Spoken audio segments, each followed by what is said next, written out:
Himani coaching centre में आप सभी का स्वागत है।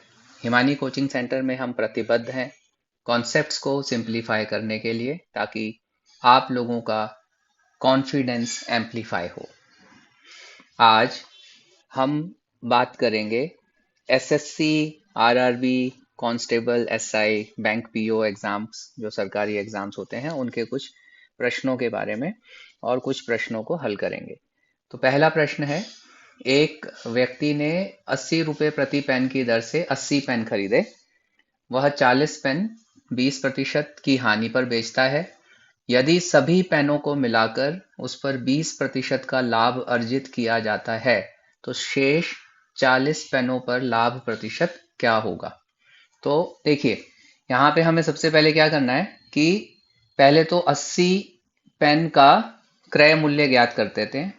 तो जो 80 पेन उसने खरीदे, उनका क्रय मूल्य था 80 गुणा 80, जो कि हो जाएगा 6400 रुपये। ठीक है। वह सारे पेनों में 20% का लाभ अर्जित करना चाहता है। तो इसका मतलब सभी 80 पेन जो हैं, उनका विक्रय मूल्य कितना होना चाहिए? उनका विक्रय मूल्य होना चाहिए 6400 गुणा 20% का लाभ, मतलब 1.2। क्यों? क्योंकि देखिए, 20% हुआ 120/100, जिसका मतलब हो जाता है 1.2। तो अब हमें ये 80 पेनों का विक्रय मूल्य जो है वह ज्ञात हो जाता है इससे। तो ये दशमलव है 1200, 1200, 12 चौक 48, 12 6 72 और 4 76। ठीक है। तो 7680 रुपये इन 80 पेनों का विक्रय मूल्य होना चाहिए। लेकिन यहां हमें यह भी दिया गया है कि वह 40 पेन 20% की हानि पर बेचता है। तो देखिए, जो 40 पेन है, उनका क्रय मूल्य क्या रहा होगा? उनका क्रय मूल्य रहा होगा 40 गुणा 80, क्योंकि एक पेन 80 रुपए का खरीदा, तो 3200 रुपए। अब उसने उनको 20% की हानि पर बेचा। तो 20% की हानि मतलब 3200 गुणा 0.8। तो यह हो गया 800, 800, 8 दूनी 16, 8 3 24 और 1 25। 2560 रुपए में उसने 40 पेन बेचे। ठीक है। यदि उसने टोटल पेन 7680 के बेचे, तो बचे हुए जो शेष 40 पेन है, जो शेष 40 पेन है, उनका विक्रय मूल्य क्या रहा होगा? 7680 माइनस 2560। तो आइए उसको ज्ञात कर लेते हैं। तो ये हमारे पास में आ गया 5120 रुपए के उसने 40 पेन बेचे। ठीक है। और इसके हिसाब से एक पेन का विक्रय मूल्य निकाल लेते हैं इन 40 पेनों में। सो एक पेन का विक्रय मूल्य रहा होगा 5120/40। सो आप इसको देख सकते हैं, 4 एकम 4, फिर शेष आया 1, 4 दूनी 8, 4 अट्ठा 32। एक पेन बेचा 128 में, जिसकी कीमत थी 80। तो कितना लाभ प्रतिशत रहा होगा? तो देखिए, 128 माइनस 80 करते हैं। तो यहाँ पे 128 माइनस 80, तो 48 रुपए का लाभ हुआ एक पेन पर, जिसकी क्रय मूल्य था 80 रुपया। सो 6 गुणा 10, 60% का लाभ अर्जित किया गया इस व्यक्ति के द्वारा शेष 40 पेनों पर। ठीक है। देखिए, चाहे हम 40 पेनों पर निकालें या एक पेन पर निकालें, लाभ प्रतिशत एक ही होगा, क्योंकि हम यूनिटरी मेथड यूज कर रहे हैं। अब हम बढ़ते हैं अगले प्रश्न की ओर। यहाँ पे दिया गया है कि 2,73,965 में 3 के स्थानीय मान और अंकित मान में क्या अंतर है? देखिए, स्थानीय मान तो 3000 हो गया और अंकित मान रहेगा 3। सो 3000 में से 3 गया, 2997 इसका उत्तर आएगा। अब बढ़ते हैं अगले प्रश्न की ओर। यहाँ दिया गया है 3 कप और 5 प्लेटों का मूल्य 1080 है और 2 कप और 4 प्लेटों का मूल्य 840 है। एक कप के मूल्य और एक प्लेट के मूल्य का अनुपात ज्ञात कीजिए।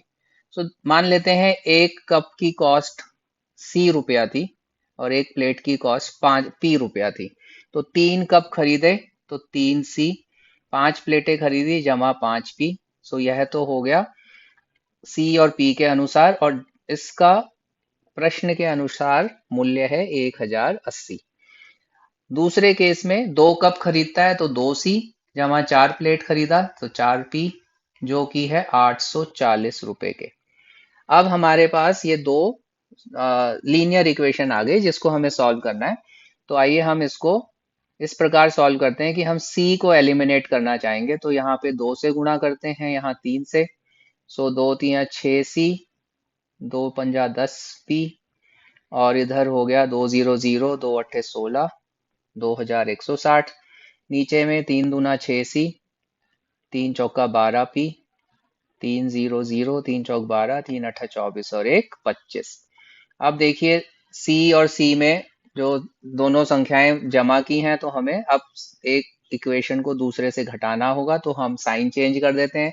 6c घटा 6c कैंसिल हो गया, 10 घटा 12 हो गया -2p, और इधर हो गया, यहाँ भी घटा बड़ा है तो माइनस का साइन होगा। 0, 12 में से 6 गया 6, और 4 में से 1 गया 3। सो एक प्लेट की कीमत हो गई 180 रुपए। ठीक है, अब हम इसको एक इक्वेशन में डाल देते हैं। मान लीजिए इस इक्वेशन में डाल देते हैं कप का मान ज्ञात करने के लिए। तो ये हो जाएगा 2c जमा 4 गुणा 180, जो कि है 840 के। 4 0 0, 4 अट्ठा 32, 4 एकम 4 और 3 7। सो 2c जमा 720 हुआ 840 के। 2c हुआ 840 घटा 720, जो कि हो गया 120। 2c और c हो गया 120 बटे 2, 60 के। सो कप है 60 का, प्लेट है 180 की। हमें क्या करना है, कप का मूल्य प्लेट के मूल्य का अनुपात। सो 60 बटा 180। सो वो हो गया 6 एकम 6, 1:3 इसका उत्तर रहेगा। ठीक है, बढ़ते हैं अगले प्रश्न की ओर। यहाँ दिया गया है यदि संख्या x 4 5 6 2 9 द्वारा विभाज्य है तो x का मान कितना होगा। देखिए यदि कोई संख्या 9 द्वारा विभाज्य है तो उसमें जितने भी अंक हैं उनका जोड़ 9 के पहाड़े में आना चाहिए। ठीक है, अब देखिए हम इसको ऐड करते हैं। 4 और 5 9, 9 और 6 15, 15 और 2 17। सो 17 को भी आप कर सकते हैं 7 जमा 1 8। सो x और 8, तो अब ये क्या होना चाहिए, हम 8 में क्या ऐड करें कि हमें 9 मिले, 1 ऐड करना पड़ेगा। तो इसका उत्तर हो गया 1। यदि आप इस प्रश्न को 17 द्वारा ही हल करना चाहते तो भी इसका उत्तर ऐसे ही आता। देखिए x और जमा 17, जो कि 9 के पहाड़े में 9 दूनी 18 होता है, तो भी x का मान 1 होगा। अगला प्रश्न है, इनमें से कौन सी संख्या 12 से पूर्णतः विभाज्य है। देखिए 12 जो है वो है 4 गुणा 3 से, तो ऐसी संख्या देखनी है जो दोनों 4 और 3 से विभाज्य हो। 4 का क्या हमारा रूल है कि अंत की जो दो डिजिट्स हैं वो 4 से विभाजित होनी चाहिए। आप पाएंगे कि ये सब चारों की 4 में ऐसा हो रहा है। देखिए 88 4 से विभाज्य है, 32 है, 44 है, 16 है। तो अब हमें ऐसी संख्या ढूंढनी है जो 3 से भी भाग जा सकती है। 3 से विभाज्य संख्या का क्या रूल है कि जितने भी अंक हैं उनका जो जोड़ है वह 3 का गुणज होना चाहिए। तो अब देखिए सबसे पहले वाले में देखते हैं, 8 और 8 16, 16 और 6 22, 22 और 3 25, 4 29 नहीं है। 4 और 1 5, 5 और 6 11, 11 और 3 14 और 2 16 नहीं है। 4 4 8, 8 और 5 13, 8 21 और 2 25 नहीं है। इस प्रकार से डी तो होना ही चाहिए, पर फिर भी चेक कर लेते हैं। 6 और 1 7, 7 और 8 15, 15 और 7 22 और 5 27, 27 हमारा 3 के पहाड़े में आता है। तो यह संख्या 12 से विभाज्य है क्योंकि यह दोनों 4 और 3 से विभाज्य है। अब आता है अगला प्रश्न। एक व्यक्ति ने प्रत्येक 150 रुपए की दर से 13 कुर्सियां और प्रत्येक 130 रुपए की दर से 15 कुर्सियां खरीदी। एक कुर्सी का औसत मूल्य क्या है।